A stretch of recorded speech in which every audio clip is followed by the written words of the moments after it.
crystal chandeliers hanging from the ceiling of the Vienna concert hall sparkled like thousands of tiny stars. It was one of those places where everything felt expensive, from the red velvet seats to the polished marble floors that reflected the warm golden lights. Outside, the autumn evening had turned cold, but inside nearly 2,000 people sat in anticipation, wrapped in their finest clothes and jewelry. In the third row, a woman sat fidgeting with the program in her hands. She wore a simple black dress that she'd borrowed from her sister just that morning. The dress was slightly too tight around the shoulders, and she kept tugging at it, hoping nobody would notice. Her husband had surprised her with these tickets 3 weeks ago for their 5th wedding anniversary. He'd been so excited, talking about how he'd been saving up for months to afford seats this close to the stage. She'd smiled and thanked him, but inside her stomach had twisted into knots. Classical music concerts weren't really her thing. She'd grown up in a small town where the biggest entertainment was the local fair once a year. Her husband, on the other hand, loved this kind of thing. He'd spent the entire week reading about tonight's performer, a world-famous pianist who'd played for presidents and royalty. She'd nodded along as he talked, pretending to share his enthusiasm, but honestly, she just wanted this evening to be over so she could go home and take off these uncomfortable shoes. The lights began to dim, and a hush fell over the audience. You could hear the rustle of programs being set down, the clearing of throats, the slight creak of people settling into their seats. Then from stage left he appeared. The pianist walked out with the kind of confidence that comes from years of standing ovations. He was tall, probably in his late 40s, with silver gray hair that was styled perfectly. His tuxedo looked like it cost more than most people's cars. The audience erupted into applause, and he gave a slight bow, his smile revealing perfect white teeth. The woman clapped along with everyone else, watching as he sat at the grand piano positioned center stage. The instrument itself was magnificent, black and gleaming under the spotlight. She'd never seen a piano that beautiful before. When she taught her beginner students back home, she used an old upright that was missing 2 keys and desperately needed tuning. The pianist began to play, and even she had to admit it was impressive. His fingers moved so fast they were almost a blur. The music filled every corner of the massive hall, sweeping and dramatic one moment, soft and delicate the next. People around her sat perfectly still, completely absorbed. Her husband had his eyes closed, a slight smile on his face. She tried to focus on the music, but her mind kept wandering. She thought about the dishes she'd left in the sink, the lesson plans she needed to prepare for next week, whether she'd remembered to lock the back door. After about 20 minutes, the piece ended. The applause was thunderous. People were actually standing up, shouting, "Bravo!" The pianist stood and bowed several times, soaking it all in. Then he held up his hand, gesturing for everyone to sit back down. The applause gradually died away, and people settled back into their seats, curious about what would come next. But instead of sitting back down at the piano, the pianist walked to the front of the stage. He picked up a microphone from a stand she hadn't noticed before. Thank you, he said, his voice smooth and charming with just a hint of an accent. "You're too kind. Before we continue with the program, I'd like to do something a little different tonight." The audience murmured with interest. This wasn't part of the scheduled performance. The woman felt her husband lean forward slightly in his seat. "You know," the pianist continued, walking slowly across the stage, "sometimes I think we take classical music too seriously. Yes, it's art, yes, it's important, but it should also be fun, don't you think?" There were scattered chuckles from the audience. The woman had no idea where this was going, but something about the pianist's tone made her uncomfortable. He had that look in his eye, the kind that meant he was planning something.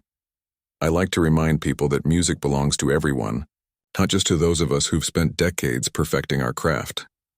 He was scanning the audience now, his eyes moving from row to row. "So tonight I'd like to invite someone from the audience to come up here and play something with me. Just for fun, of course. Nothing too serious." The woman's heart started beating faster. No, she thought, please no. She tried to make herself smaller in her seat, slumping down slightly. Around her, other people were looking around nervously, some giggling, others looking relieved that the spotlight hadn't found them yet. A few bold souls were actually raising their hands, eager for the attention, but the pianist's eyes had stopped moving. They'd landed on her. She could feel it even before she looked up. When she finally did, she saw him pointing directly at her, that charming smile still plastered on his face. "You there," he said. In the third row, the lady in the black dress. Her husband turned to her, surprised and delighted. "He's pointing at you," he whispered excitedly. Around them, people were turning to look. The spotlight operator, catching on quickly, swung the light in her direction. Suddenly she was bathed in bright white light and she could feel 2,000 pairs of eyes on her. "No, thank you," she said quietly, shaking her head. Her voice barely carried past the first few rows. The pianist leaned forward, his hand cupped behind his ear in an exaggerated gesture. "I'm sorry, I couldn't hear you. Come now, don't be shy. It's all in good fun." The audience was chuckling now, some clapping encouragingly. They thought this was entertaining, watching this ordinary woman squirm under the attention. Her husband was grinning, giving her a little nudge. "Go on," he whispered. "It'll be a great story." He had no idea. Nobody did. She'd made sure of that. The pianist was walking down the steps at the side of the stage now, coming toward her row. "I promise I'll be gentle," he said into the microphone, and the audience laughed. "I just want you to play a simple scale. Maybe a little melody, nothing complicated. Unless you've been hiding a secret talent from all of us." That last line was said with a wink, clearly meant as a joke. The idea that this ordinary-looking woman in her borrowed dress could have any real musical talent was obviously absurd to him. She was just a prop in his little performance, a way to show off his charm and make the evening more memorable for the audience. She could see it in his eyes. He'd already decided who she was. Just another person who didn't belong in this world of concert halls and grand pianos. Her hands were trembling now. She couldn't do this. She'd spent 15 years making sure she'd never have to do this again. After everything that had happened, after all the pain and the loss and the rebuilding of her entire life, she'd promised herself she was done with stages and audiences and the pressure of performance. She taught children now, little kids who struggled through Twinkle, Twinkle, Little Star, and that was enough. That was safe. But the pianist was standing at the end of her row now, his hand extended toward her, that microphone still in his other hand. The audience was clapping rhythmically now, chanting, "Come on, come on!" Her husband was beaming with pride and excitement, completely oblivious to the panic rising in her chest. People in the rows behind were leaning forward to get a better view. There was no way out. If she refused now, she'd cause a scene. She'd ruin her husband's special evening. And maybe, a small voice in the back of her mind whispered, maybe it was time. She stood up. The audience cheered. Her legs felt like they were made of lead as she stepped into the aisle. The pianist had moved back slightly, still holding out his hand like a gentleman helping a lady from a carriage. She could hear her heels clicking on the polished floor, each step echoing in her ears despite the applause surrounding her. People were smiling at her as she passed their rows. Some gave encouraging nods. Others had that look of amused curiosity, like they were watching a comedy show and waiting for the funny part. Her husband reached out and squeezed her hand one last time before she moved past him. "You've got this," he whispered, though even he looked a bit uncertain now. He'd been married to her for 5 years, and in all that time he'd never seen her play anything more complicated than birthday songs for their nieces and nephews. She'd always made excuses whenever anyone asked her to play at gatherings. Bad wrist, she'd say, or I'm too out of practice, or there was always some reason to avoid it. The aisle seemed to stretch on forever.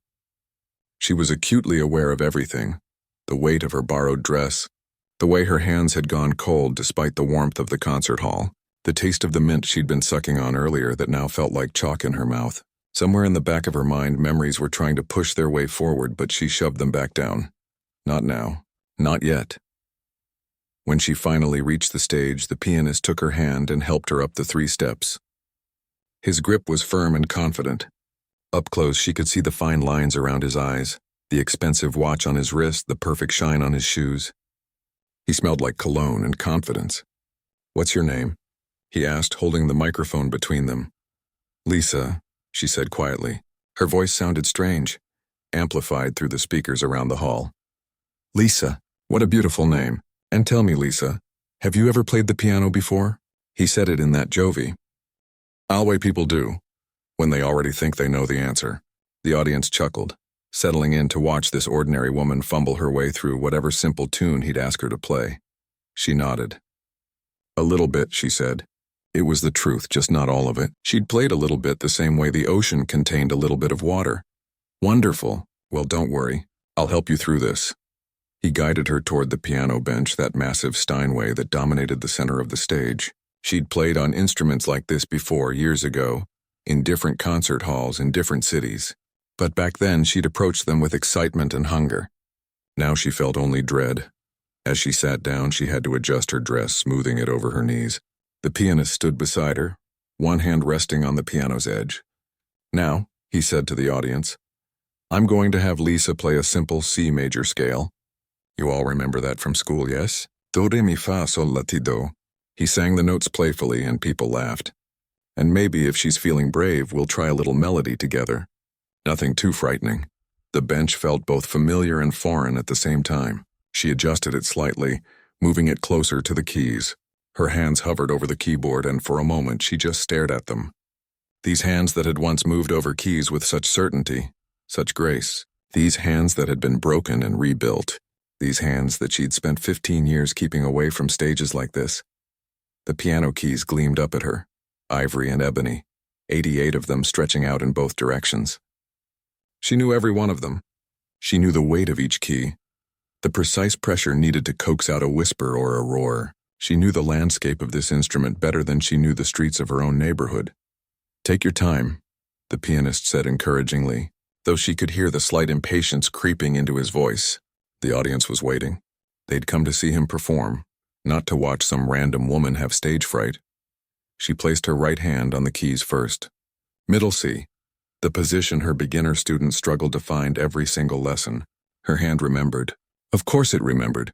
Muscle memory doesn't just disappear, no matter how many years you try to bury it. Then her left hand joined the right, settling into position 4 octaves lower. The keys felt cool under her fingertips. She pressed down on middle C gently, and the notes sang out pure and clear through the concert hall. The sound was incredible. This piano had been voiced perfectly, tuned by experts. It was nothing like the beaten-up upright she taught on at home. This was an instrument that cost more than a house, maintained by people who dedicated their lives to keeping it in perfect condition. She played the C major scale he'd requested. Her fingers moved up the keyboard, hitting each note cleanly. C, D, E, F, G, A, B, C, simple, basic. Something a child could do after a few months of lessons. The audience applauded politely when she finished. The kind of applause you give to someone who's tried their best at something they're obviously not good at. The pianist smiled, clearly satisfied with his little interlude. "Excellent," he said warmly. "You see? Nothing to be afraid of. Now, shall we try something a bit more interesting? I'll play a simple melody and you just follow along. We'll play Ode to Joy. Everyone knows that one, yes?" He sat down beside her on the bench. It was wide enough for 2 people, and positioned his hands on the keys. He began to play Beethoven's famous melody, simplified and slowed down so that she could supposedly follow along. He was giving her the easiest possible task, the kind of thing you'd ask a complete beginner to attempt. The audience watched with benevolent smiles, ready to applaud whatever stumbling effort she made. But she didn't follow along. Her hand stayed still, hovering just above the keys. Something was happening inside her, something she'd kept locked away for so long that she'd almost forgotten it existed. It was like a dam starting to crack, water beginning to seep through tiny fissures. All those years of teaching children, of playing only the simplest songs, of hiding who she'd been and what she'd lost. It was all pressing against that dam now. The pianist finished the melody and looked at her expectantly. "Your turn," he said. "Just try to copy what I did." He was being so kind, so patient with this poor woman who clearly had no real talent. She could see in his eyes that he thought he was doing a good thing, giving an ordinary person a moment in the spotlight, a story she could tell her friends. "Look at me, playing on stage with the great pianist." It would be cute, memorable, harmless. What he didn't know, what nobody in that audience knew, was that she'd played in this very hall before, 17 years ago, when she was still young and hungry and convinced that music was the only thing that mattered in the world. She'd played on this very stage, though the piano had been different then. She'd played for an audience just as large, maybe larger, and they'd given her a standing ovation that lasted so long that she'd cried right there at the piano bench, overwhelmed by the love pouring from the crowd. That felt like a different lifetime. A different person, before the accident, before the surgeries. Before the year of rehabilitation where every movement of her right hand felt like knives cutting through her nerves. Before the depression that followed, dark and suffocating. Before she'd changed her name, moved to a different country and rebuilt her entire life around the simple goal of never ever performing again. But that person was still inside her somewhere. She could feel her now, pushing against the walls she'd built, demanding to be let out. Her hands were shaking, but not from fear anymore. It was something else. Something like recognition, like coming home after being away for too long. "I'd rather play something else," she heard herself say. Her voice was steady now, stronger. The pianist looked slightly surprised but kept his smile. "Oh, what would you like to play?" She didn't answer him. Instead, she adjusted her position on the bench one more time, rolled her shoulders back and placed her hands on the keys in a different position. Not the middle C position for beginners, not the simple placement for folk songs and children's melodies. Her hands spread wide across the keyboard, fingers curved, wrists loose, arms relaxed. It was the position she'd trained for hours every day for 20 years. The position she'd sworn she'd never take again. The pianist sensed something had changed. His smile faltered slightly. A few people in the front rows shifted in their seats, leaning forward. There was a change in the energy of the room, subtle but unmistakable. The air felt different somehow, charged with possibility. She closed her eyes and took a deep breath. In that moment of darkness, she made a choice.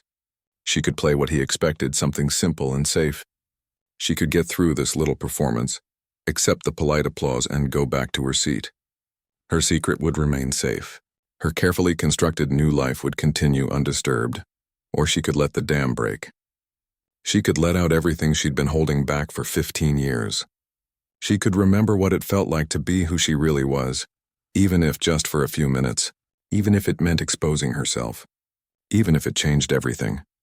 Her fingers came down on the keys. The first chord crashed through the concert hall like thunder. Not the gentle, hesitant notes of someone who barely knew how to play, not the careful plinking of a nervous amateur. This was something else entirely. The sound that came from that Steinway was massive, powerful, confident. It was the opening of Rachmaninoff's Piano Concerto No. 2, one of the most technically demanding and emotionally intense pieces ever written for the instrument. The pianist sitting next to her on the bench physically jerked backward. His mouth fell open. His hand, which had been resting casually on the edge of the piano, gripped it tightly as if he needed to steady himself. In the audience, the polite, expectant smiles began to freeze on people's faces. Something was very wrong, or very right, depending on how you looked at it. Lisa's fingers moved across the keys with a speed and precision that seemed impossible. The romantic, sweeping melody poured out of the piano, filling every corner of the enormous hall. Her left hand provided the deep, rumbling bass notes while her right hand danced over the higher registers, playing cascades of notes that would make most pianists weep with frustration, just thinking about attempting them. Her eyes were still closed. She didn't need to see the keys. Her hands knew where to go. They'd always known.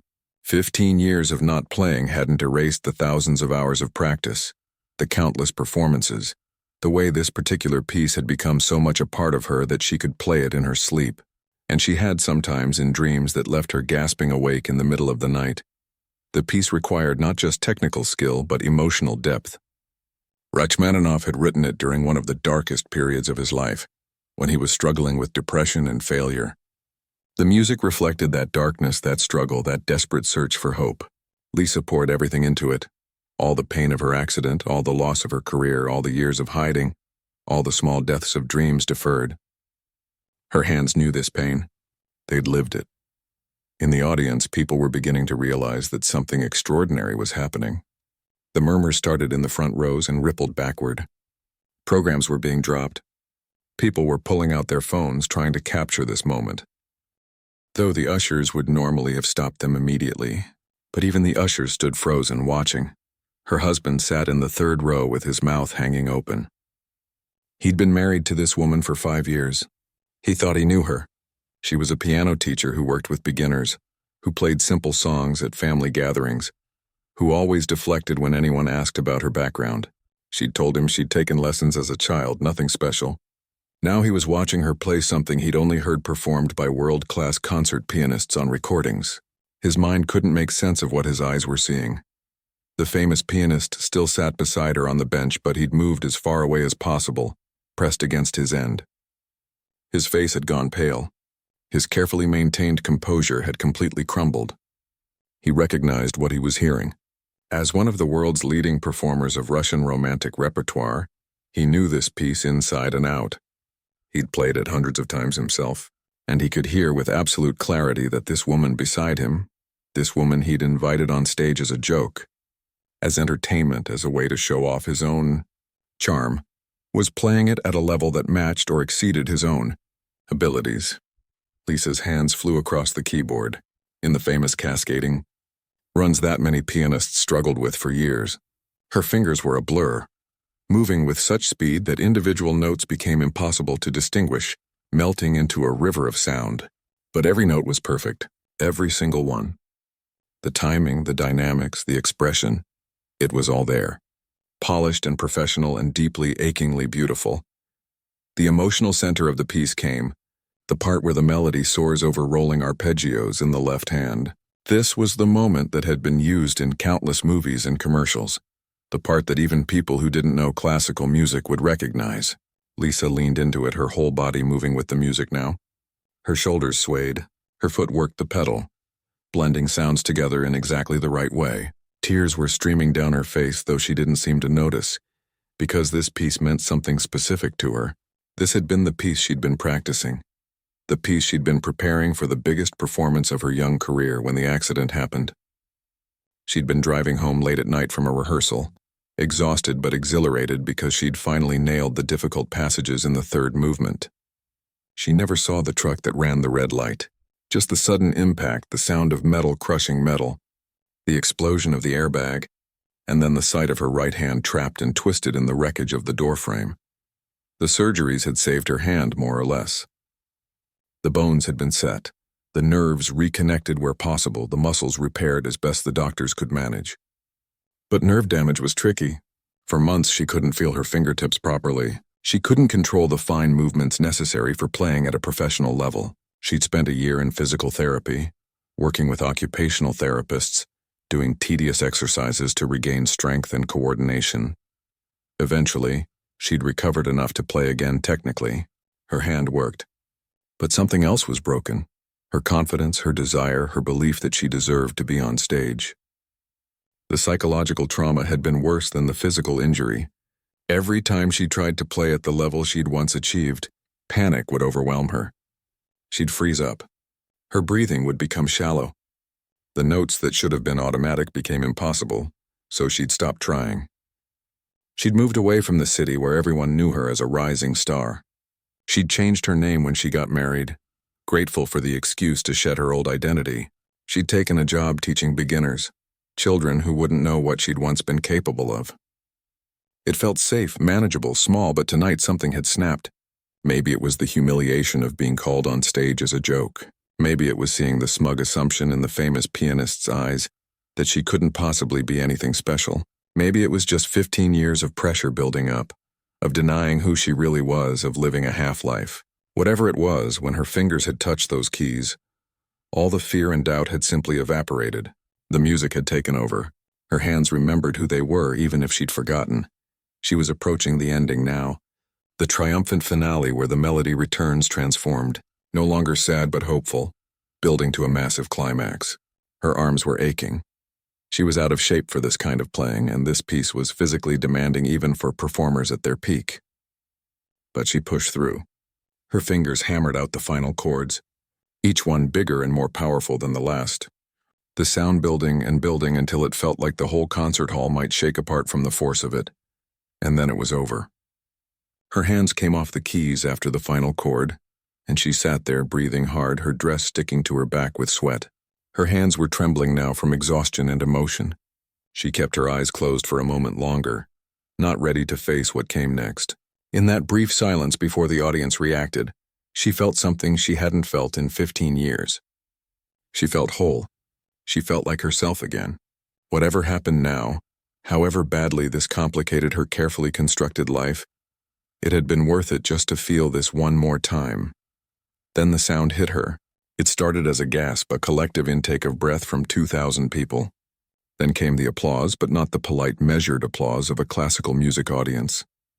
This was wild, uncontrolled applause. People were leaping to their feet, shouting. Many were crying. The sound was deafening, bouncing off the ornate walls and high ceiling, building on itself until it was almost painful in its intensity. Lisa finally opened her eyes. The stage lights were blinding after the darkness behind her eyelids. She could see people in the front rows with tears streaming down their faces. Her husband was standing, his hands pressed to his mouth, shaking his head in disbelief.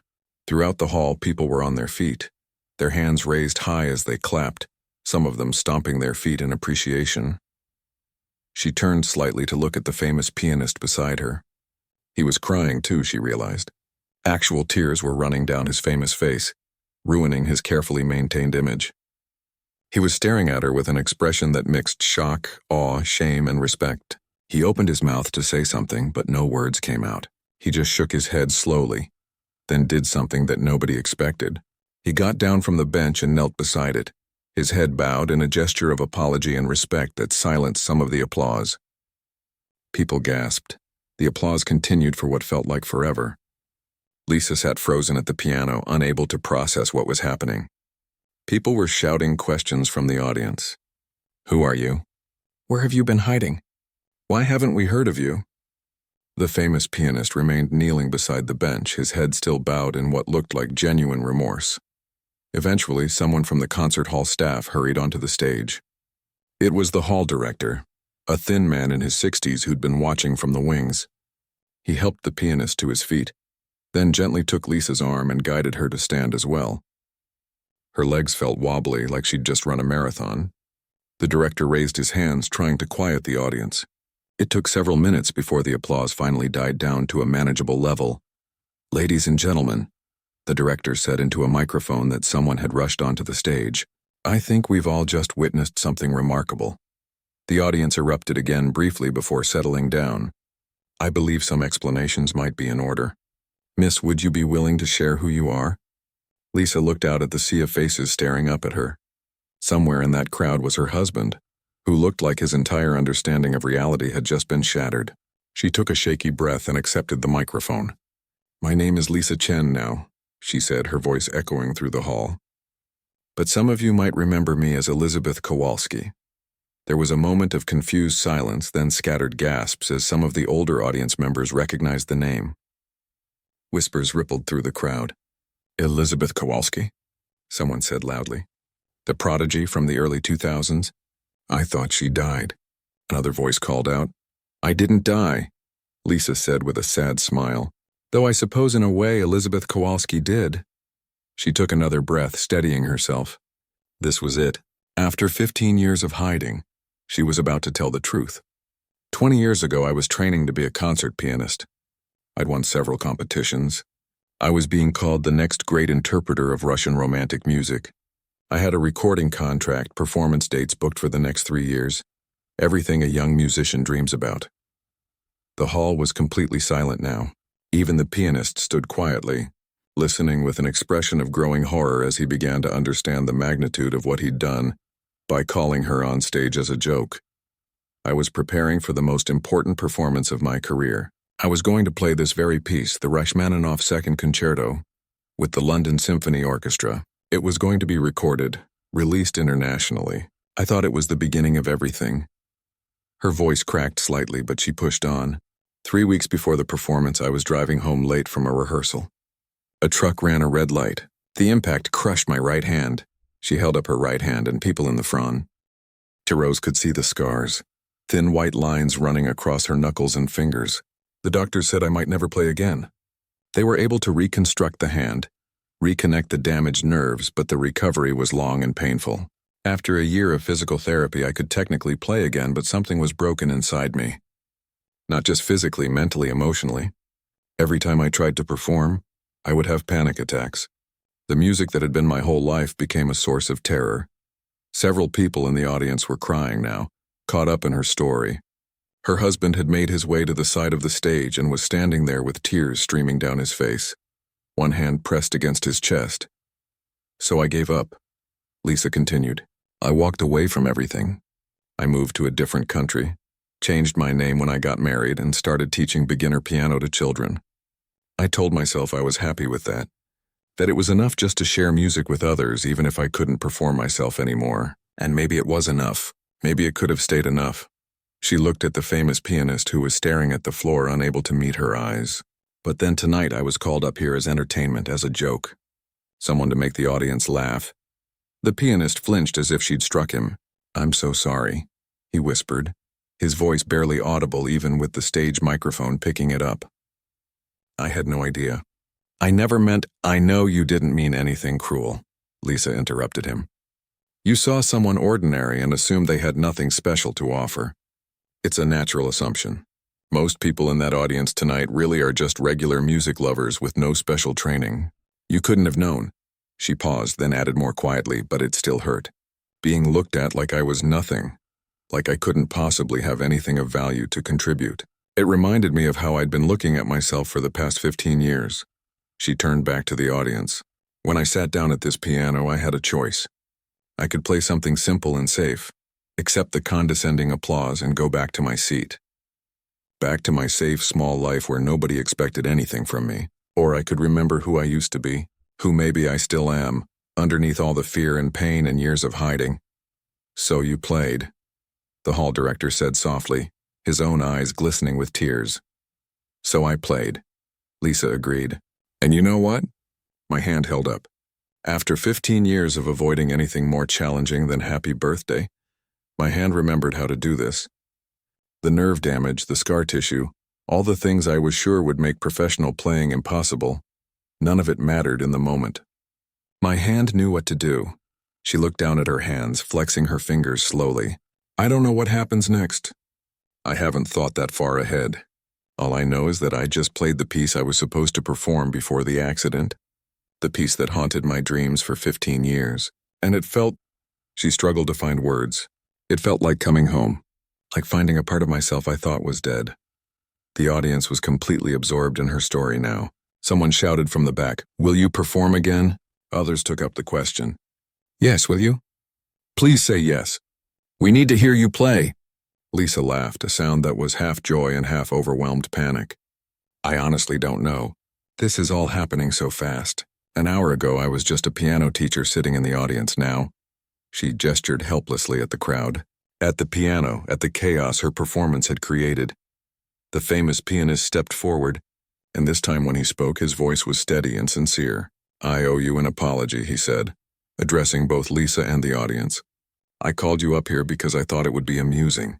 I made assumptions about who you were based on how you looked, where you were sitting, how you carried yourself. I treated you as a prop in my performance rather than as a person with your own story, your own dignity. That was wrong of me, and I'm deeply sorry."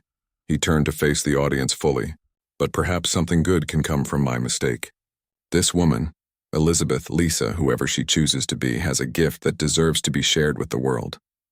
The fact that she's been hiding that gift for 15 years because of pain and fear and trauma is a tragedy. And the fact that I almost let her go back to hiding it, that I almost sent her back to her seat after a condescending pat on the head, is shameful." He looked back at Lisa. "I would like to make you an offer if you'll hear it. I'm scheduled to perform at the Kennedy Center next month. It's a gala benefit concert with several guest artists. I would be honored if you would consider joining me as one of those guests. No pressure, no obligations. But the offer is there if you want it. You deserve to be on stage. You deserve to be heard." The audience erupted in applause at this suggestion. Lisa stood there completely overwhelmed. A month ago, her biggest stress had been whether she'd ordered enough music books for her fall students. Now she was being offered a performance at one of the world's most prestigious venues. "I need to think about it," she said finally. "I need to talk to my husband. I need to process what just happened here tonight. I need to figure out if I'm ready for this." "Of course," the pianist said quickly. "Take all the time you need. But please at least consider it." He pulled a card from his pocket and handed it to her. "My contact information. Call me when you're ready to talk, whether that's tomorrow or a month from now or never, but I hope you'll call." The hall director stepped forward again. "Ladies and gentlemen, I think we should give both of our pianists another round of applause." The audience didn't need any encouragement. They leaped to their feet again, the applause somehow even louder than before. Lisa and the famous pianist stood together on stage, an unlikely pair, the world-renowned performer and the woman who'd been hiding in plain sight for 15 years. As the applause washed over them, Lisa caught sight of her husband. He was crying openly now, not bothering to wipe away the tears. She gave him a small wave and he waved back, his face a mixture of shock, pride, and a dozen other emotions she couldn't quite read from this distance. They would have a lot to talk about tonight. The car ride home was silent for the first 10 minutes. Lisa's husband gripped the steering wheel tightly, his eyes fixed on the road ahead. She sat in the passenger seat, still wearing the borrowed black dress, staring out the window at the streetlights passing by. The concert hall had erupted into chaos after her performance. People had crowded around her, asking questions, taking photos, requesting autographs. Security had finally escorted her and her husband out through a side entrance to escape the mob. "So," her husband finally said, his voice quiet. "Elizabeth Kowalski." "I'm sorry," Lisa said immediately. "I should have told you. I wanted to tell you. So many times I almost did, but you were scared," he finished for her. She nodded, tears starting to fall. "I was terrified. What if I told you and you expected me to be that person again? What if I tried to go back to performing and failed? What if the panic attacks came back and I couldn't even play for you? It felt safer to just bury that part of my life and pretend it never existed." He pulled over to the side of the road and turned to face her. "Lisa, Elizabeth, whatever name you want to use. I love you. Not because you can play piano like a genius, but because you're kind and patient and you make terrible jokes and you always burn the toast but never admit it. I love you for who you are now. But," he paused, choosing his words carefully, "I hate that you've been in pain for so long and felt like you couldn't share it with me." "I didn't know how," she whispered. It hurt too much to even think about, let alone talk about. They sat there for a while, parked under a streetlight, talking. She told him everything. About the years of training, the competitions, the crushing pressure of being called a prodigy, the accident, the long recovery, the panic attacks, the slow death of her dreams. He listened without interrupting, occasionally reaching over to wipe away her tears. When she finally finished, the clock on the dashboard showed it was past midnight. "What do you want to do?" he asked. "About the Kennedy Center offer, I mean." "I don't know," she admitted. "Part of me wants to say yes immediately. Part of me wants to run away and never touch a piano again." She laughed shakily. "Though I guess that second option isn't realistic anymore. Someone in that audience definitely recorded my performance. It's probably on the internet by now." She was right about that. When they got home and she finally checked her phone, which had been silenced during the concert, she found it overwhelmed with notifications. The video of her performance had indeed been recorded, uploaded, and shared thousands of times already. Her old name, Elizabeth Kowalski, was trending on social media. Classical music websites were running articles with headlines like "Forgotten Prodigy Returns" and "The Performance That Left a Famous Pianist in Tears." The next morning, her phone wouldn't stop ringing. Record labels wanted to talk. Concert halls were making offers. News outlets wanted interviews. Her small apartment, which had always felt like a peaceful refuge, suddenly felt like a cage. She and her husband disconnected the landline and turned off their phones just to get some peace. "I can't do this," she said, pacing the small living room. "This is exactly what I was afraid of. Everyone wanting something from me. Everyone having expectations. What if I can't live up to them? What if it was a fluke and I freeze up next time?" Her husband caught her mid-pace and held her shoulders gently. "What did you feel last night when you were playing?" he asked. "Not before, not after, during." She closed her eyes, remembering. "I felt free. I felt like myself. Like all the broken pieces of me came back together." "Then that's your answer," he said simply. "Not about whether to perform at the Kennedy Center or sign a record deal or any of that. Those are just details. The real question is, do you want to play again? Do you want to be that person who feels free and whole when your fingers are on the keys?" She thought about her life over the past 15 years. Teaching children their scales, watching them fumble through simple songs, celebrating when they finally managed to play "Twinkle, Twinkle, Little Star" without mistakes. It had been satisfying in its own way. She'd been helping others discover music, even if she couldn't fully embrace it herself. But it had also felt like living in black and white when she'd once lived in full color. "Yes," she said finally. "I want to play again. I'm scared, but I want to." Over the next few weeks, she made some decisions. She called the famous pianist and accepted his offer to perform at the Kennedy Center, but on her own terms. She would play a shorter piece, not a full concerto. She would have several rehearsals with him first in private to make sure she could handle the pressure, and if at any point she felt like it was too much, she could back out with no judgment. She also made an appointment with a therapist who specialized in performance anxiety and trauma. 15 years of avoiding the problem hadn't made it go away, and she knew she needed professional help to work through it properly. The sessions were difficult, forcing her to confront painful memories and emotions she'd been suppressing. But slowly, session by session, the weight she'd been carrying began to lighten. She kept teaching her beginner students, but she also started taking on more advanced pupils. Word had spread about who she really was, and suddenly parents were calling from all over the city, wanting her to teach their talented children.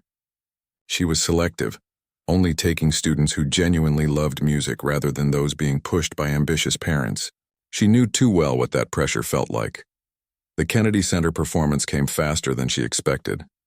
Standing backstage, wearing a proper concert dress this time instead of a borrowed one, she felt the familiar flutter of anxiety in her chest. Her hands were shaking. For a moment, the old panic threatened to overwhelm her. What was she doing here? Who did she think she was, trying to reclaim a life she'd abandoned 15 years ago? Then the famous pianist appeared beside her. He'd been kind to her throughout the rehearsals, treating her as an equal rather than as a curiosity or a project. "Nervous?" he asked. She nodded. "Good," he said. "If you weren't nervous, I'd be worried. It means you care. It means it matters." He paused, then added, "I'm sorry again, for that night, for treating you like you were nothing special. I think I needed it," she said, surprising herself. "I'd gotten too comfortable hiding. Sometimes you need someone to shake up your world before you can change it yourself." She smiled at him. "Though maybe next time try asking before you drag someone on stage." He laughed. "Deal. No more surprise guest performances." He checked his watch. 5 minutes. "Are you ready?" Was she ready?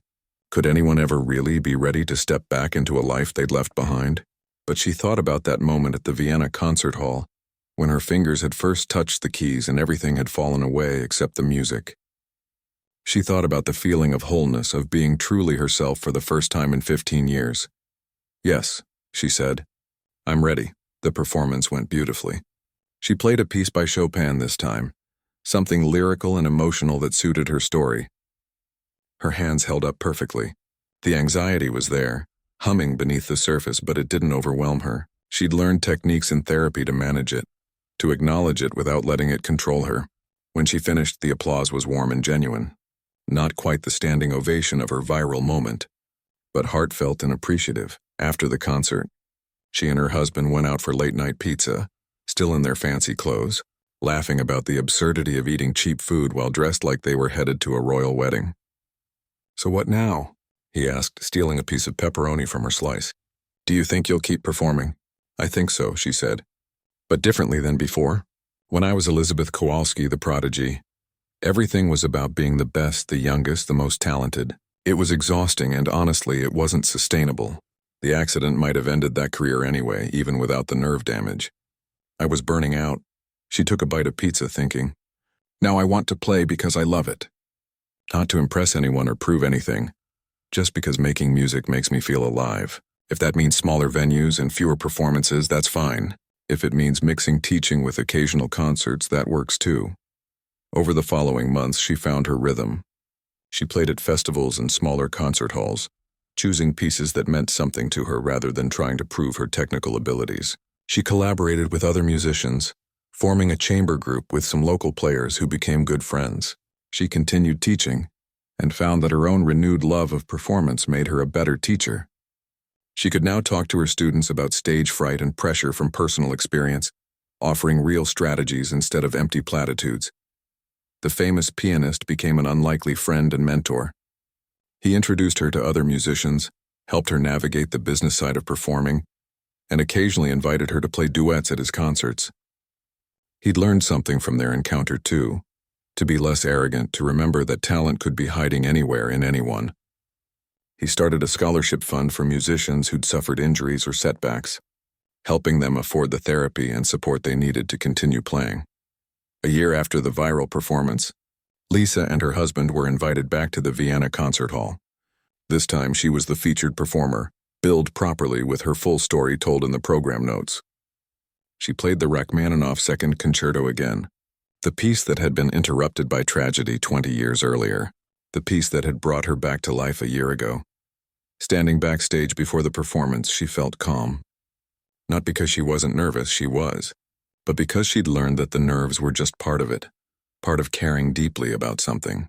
She'd learned that being broken didn't mean staying broken, that 15 years wasn't too long to reclaim a lost part of yourself, that sometimes the worst moments could lead to unexpected grace.